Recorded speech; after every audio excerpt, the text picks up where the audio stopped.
优先核验通。我给您加满库存了，1大2小的。 За сайн байцгаана уу?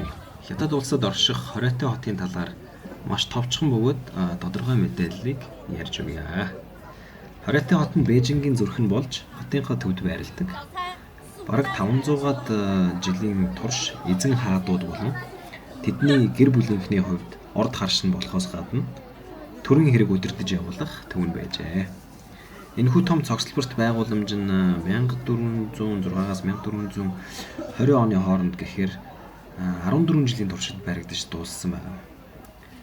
Тэгээ энэхүү цогцлбор нь 980 барилгаас бүрдэх бөгөөд 8886 өрөөнүүдтэй. Гэхдээ үүдний жижиг өрөөнүүдийг оруулаад 9999 өрөөтэй гэх нутгийн ирэг дээр байдаг. Гэхдээ энэ нь бол судалгаагаар батлагдсан тоо биш. Мөн түүнчлэн энэхүү газрын 4/1 нь одоо ч огтын нууц хэвээрээ байгаа нь бүх зочид жуулчдын сонирхлыг нийлээд татаж байгаа юм байна лээ. Тэгээд та бүхэн бичлэг дээрээс барилгуудын дээвэр дээгүүр ажиж харуул шувуу сууж байгаа нь ерөөсөө харагдахгүй байгаа. Барилгыг барихтаа зориудаар Хоройтой хотын цэвэр байдлыг бодолцож дээврийг тийхүү төдөвлөж барьсан юм байна.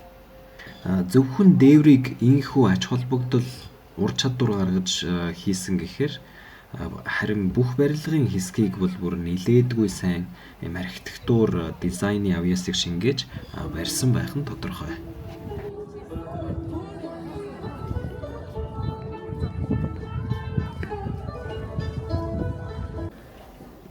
Зүүн Азийн болон бусад орнуудын архитектурын хөгжилд маш том нөлөө үзүүлсэн байгууламж болсон гэдэг. Хоройтой хот нь нийтдээ 186 сая үзмэртэй. Дэлхийн хамгийн олон хүн зорж ирэн үзсэн музей болсон юм. Миний аялаж явахдаа харж байгаагаар бол хамгийн олон хүн үзсэн музей болох шалтгаан нь бол маш тодорхой байсан. Яагаад гэвэл тухайн газарт аялаж яваа хүмүүсийн дор хаяж 70% нь хятад үзэгчнэр байсан. За тэгээд Хоройтой хотын хамрах талбайг хэлж өгье. 720,000 м² буюу 72 га. Уртаашаа 961 м, өргөөшөө 753 м юм байна. Тэгээд Хоройтой хотыг тойроод 7.9 м өндөртэй, 6-аас 8 м өргөнтэй ийм хан босгож барьсан байна. Түүний гадна талд нь 6 м гүн, 52 м өргөнтэй усан шуудуу бас татсан байгаамаа.